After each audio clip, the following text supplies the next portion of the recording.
Folks, let this be a lesson to you. No matter how bad the Minnesota Vikings get, they can always get just a little worse. Welcome to the Locked On Vikings podcast.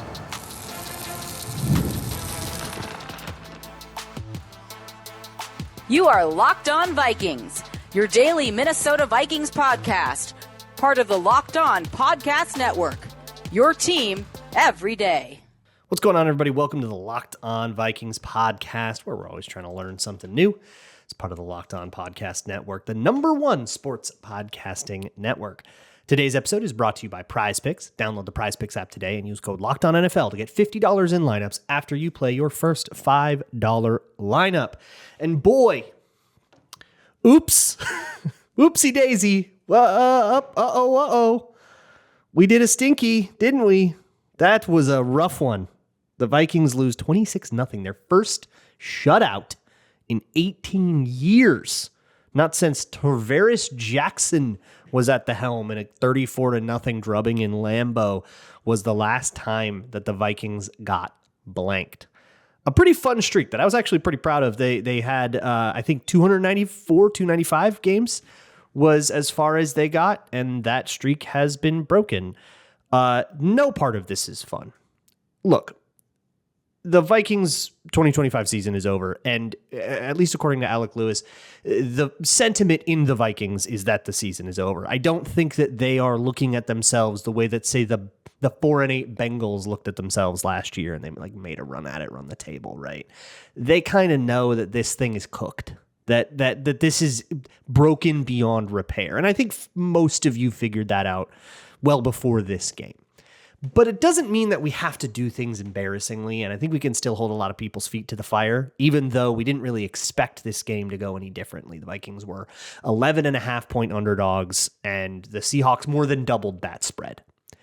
That means, by the way, that the Vikings move to, I think, 3-9 against the spread. We're doing great, folks. The betting markets simply can't underestimate the Vikings enough. You know, the whole last week we spent kind of joking about how bad that J.J. McCarthy game in Lambeau was and how it was one of the worst games that we had really ever seen from a Vikings quarterback in some time, especially one of the worst, full and complete games. There were a couple Sam Bradford in 2017 when he came back from that knee injury, or that Jaren Hall game where it was a half and then he got benched. But it was this pretty remarkably poor statistical output from McCarthy, and Brosmer eclipsed it by a lot. We're changing the my mental Overton window for how bad a game can be. 4 interceptions is going to do that to you, not to mention all the sacks that Brosmer took, the third down issues, the difficulty finding any completion. There were a couple of redeeming throws that, proved to you that, hey, this is a guy that does know how to play quarterback at a high level. But certainly could not do so consistently. And I think the situation that the Vikings found themselves in is really one of their own creation. I know you've got 2 quarterbacks hurt, right? J.J. McCarthy's in the concussion protocol. Carson Wentz is long gone on IR. So you're on to your third guy. Nobody's going to be thrilled about their third guy. But I mean, I've seen the Dolphins find success with their Skylar Thompsons, right? We have seen teams figure out how to get a Tommy DeVito. He was a third guy once. That guy can at least do something if you know what you can and can't ask of him. But as is the theme of the season, the Minnesota Vikings, and Kevin O'Connell in particular, doesn't have a great sense at all for what he can and can't ask his quarterbacks and players in general. They have frequently asked Justin School to block long dropbacks on an island. He can't do that. They have consistently asked quarterbacks or they've asked TJ Hawkinson to run deep routes more quickly than he can, or Adam Thielen to run deep routes more quickly than he can, not to mention what they've asked of the quarterbacks. So the question, and we'll probably get into this later in the week, so again, I'm not going to spend a ton of time on it. There's some other things I want to touch on. But the question about who really deserves the job that they have on the Vikings is very much one that, we're well into asking that question. And trying to figure out, hey, should this guy have this job? But with Brosmer, here's what was happening, at least in my estimation. It was very clear that the game was moving faster than he was comfortable with. And actually, O'Connell made some comments kind of to the contrary after the game. He said, if anything, he was progressing too fast, that he was rushing through his reads. He mentioned that at halftime again. And so O'Connell kind of figured out what happened. But here's kind of how this goes with young quarterbacks a lot, right? The game is way too fast for you. Things are developing and windows are opening and closing way faster than your mind is trained to handle it because you're just new to this. And in college, the hashes were further apart. You had way more windows way more time to figure out what was going on. And especially middle of the field windows in the NFL, they're open and closed like a blip, like a snap of the fingers. So you're just not used to that. And you either read it really slow, or one of the kind of compensation moves that young quarterbacks will do is they'll rush. They'll hurry. They'll say, man, this is really fast. I got to really, really, really hurry. And then they will hurry, but that hurry will cause problems in and of itself. There are a few examples that I can think of, like, okay, there's 4 interceptions in this. One very clearly not Brosmer's fault. It clattered off of, I think it was Justin Jefferson's pads, and was a tipped ball. But there were 3 that very much I think I would put on him, right? But it's not even one of those that I want to talk about. There's actually a play. It was just a throw over the middle to Justin Jefferson. There was a guy right in front of Justin Jefferson, and I think Brosmer was trying to layer it up and over that player, but it ended up being an overthrow and a dropped interception by the Seattle defense. And that one, to me, is really indicative of this, because you just never throw it. If I recall, the concept was dagger.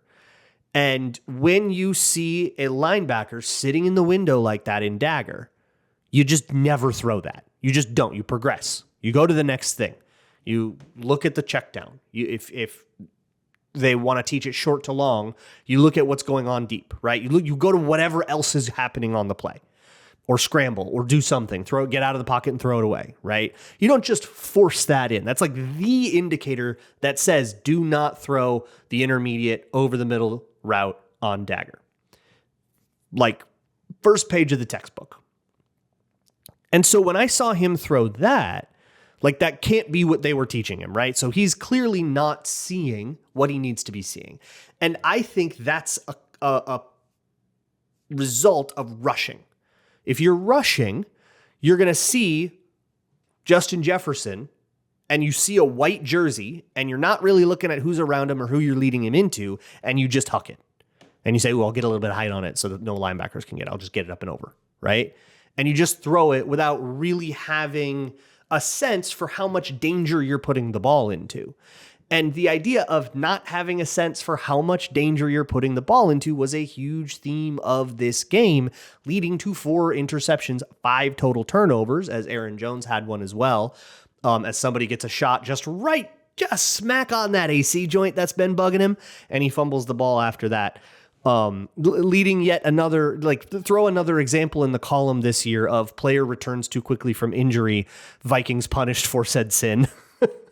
So there's a lot of rot to the core in what the Vikings offense is doing. And you saw some of it in this one. I wouldn't be shocked. And I couldn't see, you're watching on TV. You can't see what's going on downfield, right? But I would be shocked if there weren't a couple examples, again, especially on 3rd and 7 to 9, those 3rd and longs that aren't 3rd and forever, where you're waiting for 20-yard routes to break off in a turn, and one of those sacks is a result of that, where Brosmer's holding the ball too long, and you're looking, and then you turn on the tape, and there's nobody open. Because Wentz had those, McCarthy has had plenty of those. Those happen. That, to me, is rot to the core of the Vikings offense, where you're calling a play that turns into a sack because the play just straight up doesn't work. The guys cannot block for those routes. They can't run those routes fast enough, whatever you want to blame, but it just straight up doesn't work, and it never works. But there's one Brosmer moment that also kind of cements this for me. That's O'Connell doesn't understand what the challenge of this moment was. And it's a 4th and 1 call that I'm sure a lot of you are really mad about because he threw the ball on 4th and 1 instead of running it again. But that's not even what I care about, right? It's how difficult that pass play is for the quarterback to execute. And that play ends in an absolutely horrific, can never make that play again at any level of the sport, pick 6, right? The kind of play that gets you cut on the spot, where Brosmer scrambles out, he's getting sacked, he's in the grasp, and he flips it, eyes closed, to the nearest human being who happens to be wearing blue, and Ernest Jones takes it back for 6 the other way, functionally ending the game. Which, again, the fact that that can happen to you emotionally in the second quarter, also an issue culturally.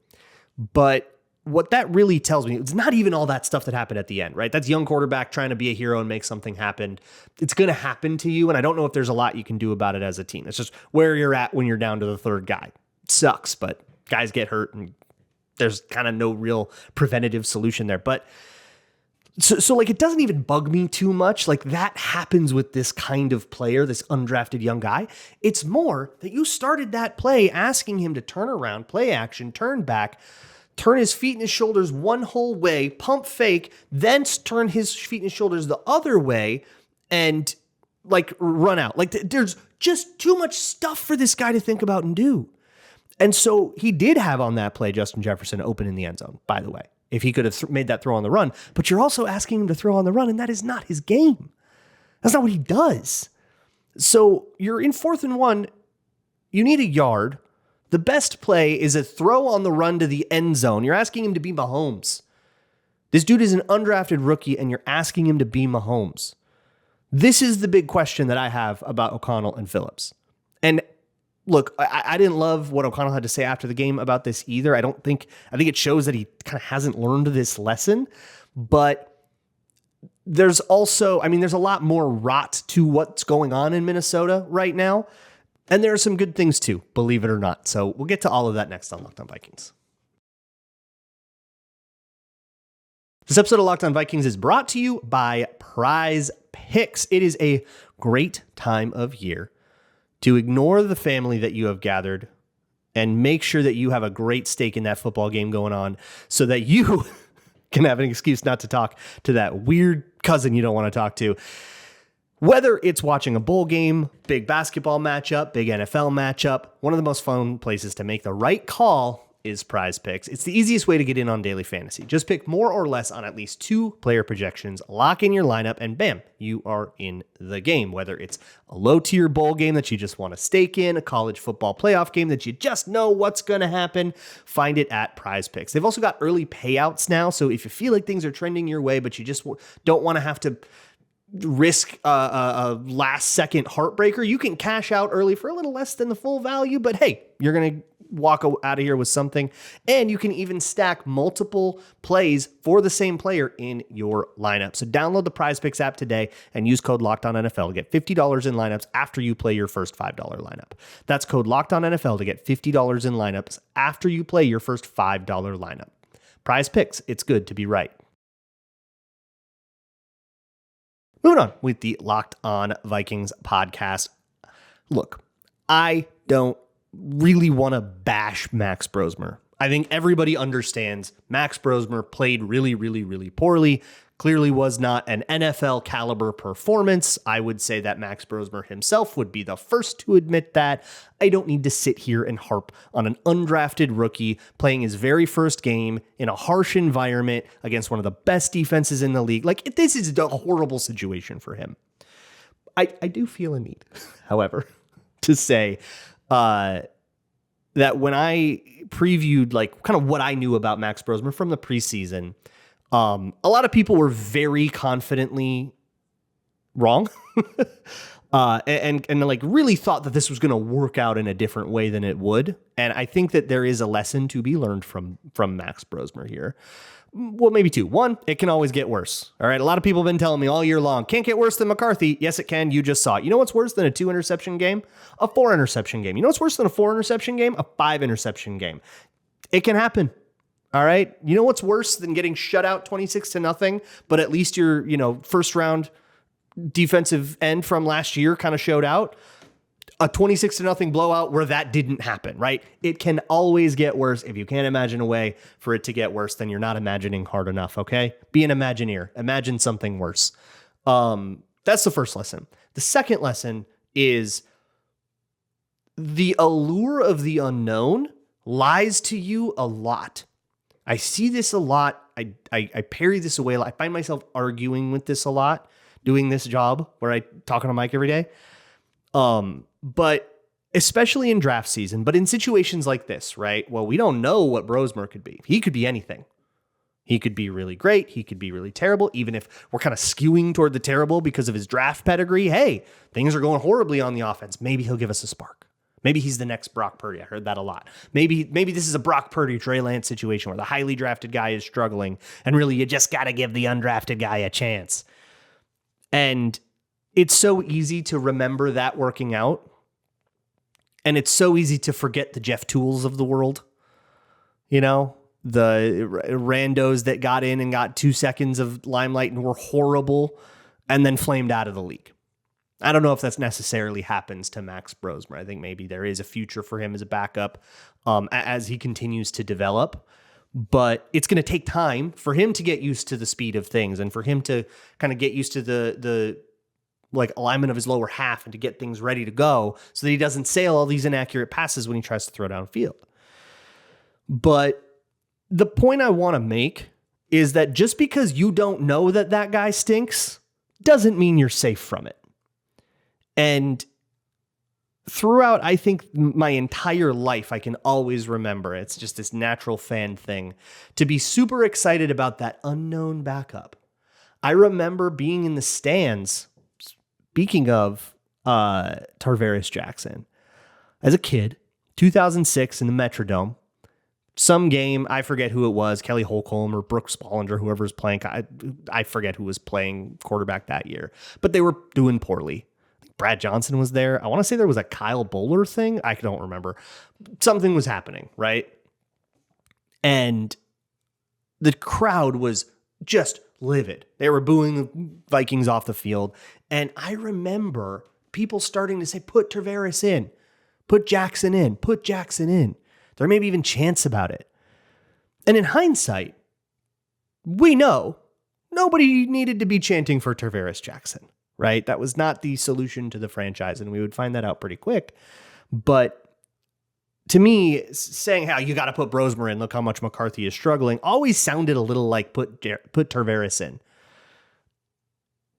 Just because you don't know, like the devil you don't know versus the devil you know is not the answer.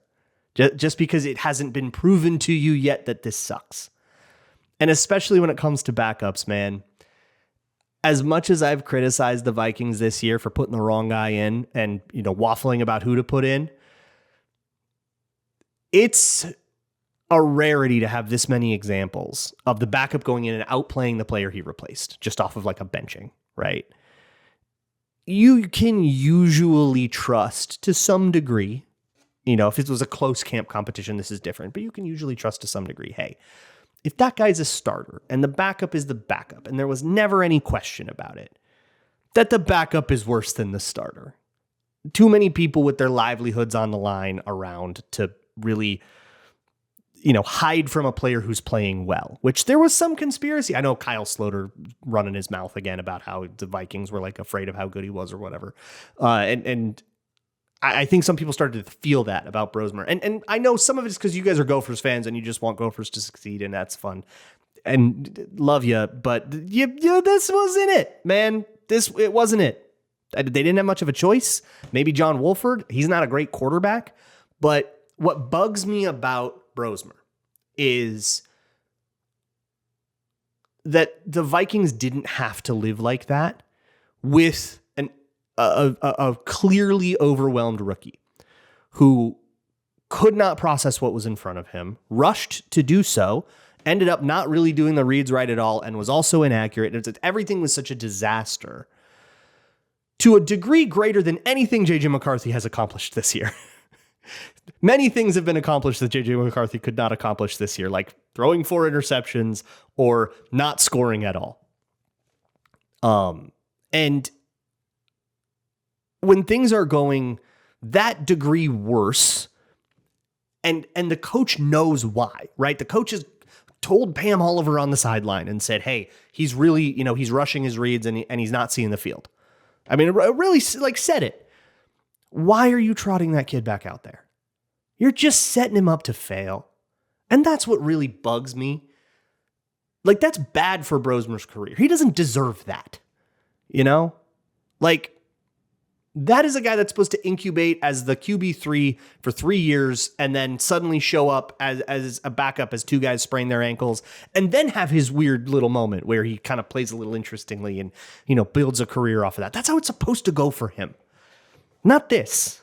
And at halftime, when you're telling Pam Oliver that your quarterback is overwhelmed and you have somebody in John Wolford who I don't believe he would be better and he would be that great. And I don't believe that he would have turned the game around. But it was 13-0, 2-score game, right? But one touchdown on the other side of the half, and suddenly you're right back in it. So it was salvageable. And for me, finding that path where hey, maybe somebody that just kind of vaguely knows what they're doing, and we'll just call the simplest plays and go super, rock bottom easy mode because he hasn't been in the building for that long this year and all that. He is really familiar with the playbook because of his experience in LA. So I think that's mitigated a little bit. And there should have been a world where we were able to turn to this. I saw a stat that was all the 4 interception games in Vikings history. And there's been 7 or 8 of them. And 3 of them are Kevin O'Connell or this regime of the Vikings. And to me, that is being a little too reticent to pull a guy when it's very clear that this isn't working. And the thing that really drove me nuts was in about the third quarter, it was 16-0, right? This game is not over. Still a 2-score game. 2-score game in the third quarter. Vikings have blown way worse leads than that with way less time. And the cameras cut into the sideline and nobody on the offense is talking to each other. They're all just sitting there, 1,000-yard stares. The Vikings have very visibly quit. I've never seen it before in my life. I've never seen a team quit like this. And it makes me really, really, it's getting harder and harder to say, yeah, but Kevin O'Connell won Coach of the Year last year. Surely they'll give him the patience. Your team is quitting on you and you have no idea what your players are capable of. Are we running that back? I'm getting less and less comfortable with that just based off the pedigree of offenses past. This is a what have you done for me lately league. So what you did with Kirk Cousins in 2022 or with Sam Darnold in 2024, it's not going to matter in 2026. The leash is shortening. I guess I'll put it that way. But it's not 100% bad stuff. Probably is on the offense. But on the defense, it's not 100% bad stuff. In fact, the defense had a heck of a day, and I think they deserve their flowers. So I'm going to spend the rest of the show doing that, and that'll be next. This episode of Locked On Vikings is brought to you by Gametime. And hey, the Viking season is over, but the NFL season is not. And hey, when the vibes are really bad, it might be the best way to get to a game. If you're not somebody who can usually afford a ticket, it might be worth a look on Gametime. They give the advantage back to fans. It's fast, it's easy, and it's backed by the Gametime guarantee. That means you'll always get 100% authentic tickets delivered on time and at the best price. Plus, all fees are included, so the price you see is the price you pay. So as prices plummet for what could be meaningless games in December and January, maybe even something to do on Christmas Day, if you're one of those families that does most of the festivities on Christmas Eve and you're looking for something to do on the 25th, or if you don't celebrate Christmas at all and you maybe want to go get to a Vikings-Lions game, that ticket might start to plummet. So keep an eye on Gametime. Download the Gametime app, create an account, and use code LOCKEDONNFL for $20 off of your first purchase. Terms apply. Again, that's promo code LOCKEDONNFL for $20 off. Swipe, tap, ticket, go. Download Gametime today. There are a few things here defensively that I think are worth mentioning. And the Vikings give up 26, 19 of them are on the defense. There's a pick 6 in there, right? 19 against this offense is a pretty good showing for Seattle, who has regularly dropped 30s and 40s on people all the time. Sam Darnold's kind of big revenge game turned out to not really be about Sam Darnold at all. And I think that's a huge win for a defense that led the league in explosive plays allowed, and that had some really rough indignities done to them, especially with, backup running back setting career yardage or, letting up a lot of 14-play drives and getting walked down. The way the defense played in this one, I think, is about as well as you could ever expect them to play. That doesn't mean it was perfect. You had a lot of missed tackling again, and that's really frustrating. Some really rough moments for Isaiah Rodgers in particular in that regard. But a lot of sacks, and really the stud of the day is Dallas Turner, who is really stringing together days. And that sort of mid-second year, suddenly this guy is figuring things out is not uncommon among defensive linemen. And I really, really hope that you had the mentality about Dallas Turner to give him the space to maybe be that kind of guy that doesn't pop off in his second game, but maybe pops off in his 20th. Van Ginkel and Grenard are now healthy and in the lineup. Grenard maybe playing on a pitch count of sorts. But we're just like heavily outplayed by Dallas Turner and even Eric Wilson on the edge, who I've been really critical of, but I thought he made a couple of plays at least from the edge rusher position. Like a lot of the best stuff from Eric Wilson's had a phenomenal year. Don't get it twisted. But the phenomenalness of that year has very much largely come from depth, from, off the ball linebacker, classic alignment that he's used to, that he knows how to play. And some of the worst Eric Wilson moments have come at edge. And I thought that he set a really nice edge once. There was one where he came in from the backside, got a TFL. And then he blitzed from depth a lot and still did a lot of that stuff too. So those two guys were, these revelations. Jalen Redmond had his impact, and you didn't really get the most dynamic day out of a kind of a battered Jonathan Grenard. You still had Harrison Smith looking slow out there at times. Really nothing of note from Byron Murphy. The big names didn't give you this game. It was the young guys gave you this game, and there's really something to chew on there. If Dallas Turner's really finding his stride now, and this is the kind of player that you can expect, right? Versatile, productive in the pass rush. He's making stuff happen. That means a lot to me, watching a team that in its current iteration is very clearly not going anywhere, and that's going to experience a lot of turnover. You don't go 4-8, and let's be honest, 5 or 6 wins is looking like where we're going to end up here. And you don't go that, you're not drafting in the top 12 at least, and then being like, let's run it back. We just got unlucky, right? You can't excuse away this season by saying they got a little unlucky with this or that. Even if you want to talk about injuries or your least favorite ref call or a fumble bounce or, they never got any of the tip drills or any of that. You can't explain away how broken and kind of to the core rotten this Vikings team is. And what that means is that stuff's going to change. And maybe that's the beacon of hope that you need, right? Is that in January, the Black Monday, or maybe that week, or maybe even before that week, people are going to be in different jobs than they were before. Stuff's got to change. It's just got to. If they truly run everything back, everyone there is insane. And I think it's so insane and indefensible that I really don't expect it to happen. And I'm not talking necessarily about O'Connell and Kwesi, right? I get it. The Wilfs are very, very patient. They'll maybe give them a mulligan on this. And that's getting harder and harder to say every week, but I do understand why that would be an expectation, just knowing the behavior of the Wilfs, right? We can predict at least. But some of the lower level staff, or a lot of the roster, right? You've got bloated contracts, injured players. Hargrave's not living up to that contract. Ryan Kelly is dealing with another injury. He hurt a hip flexor now. He's extraordinarily cuttable.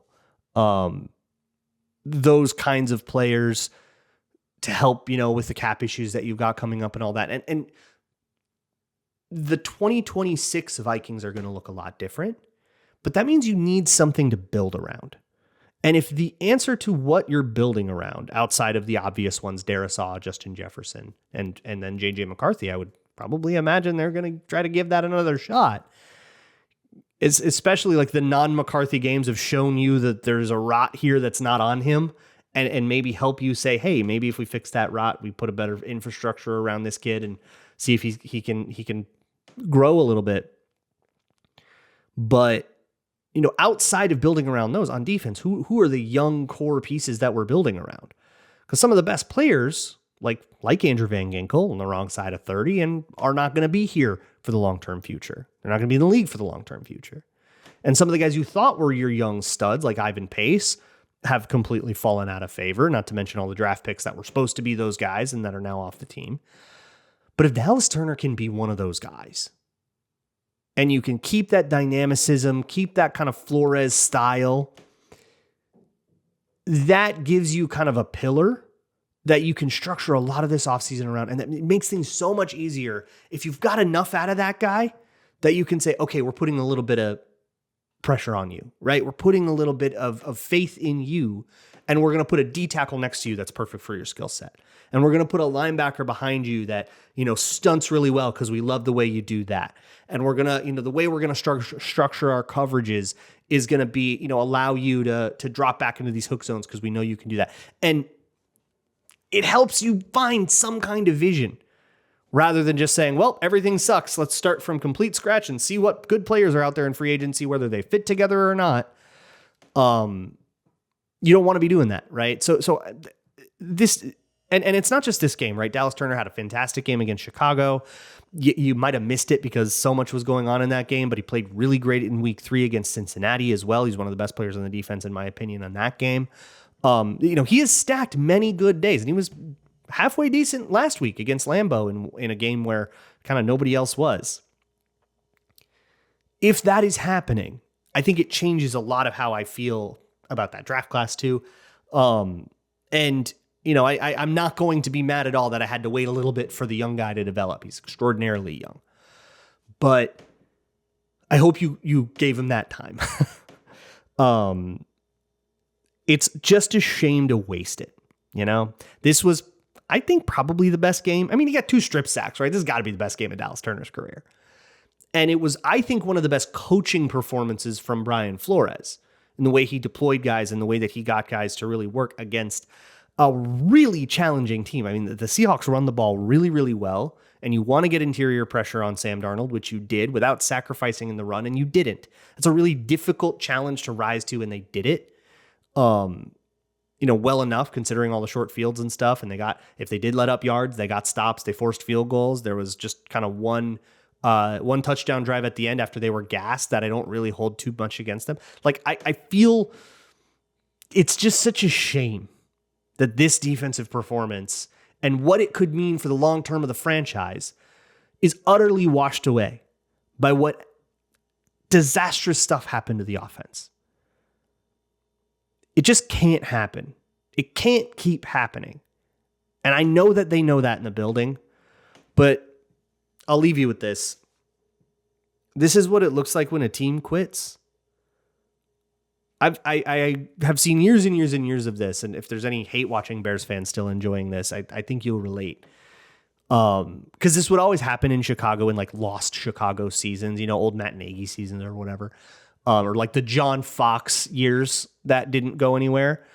Those teams in these kind of December games, and they'd be 4-7, 4-8, and they would just fold at the first sign of trouble.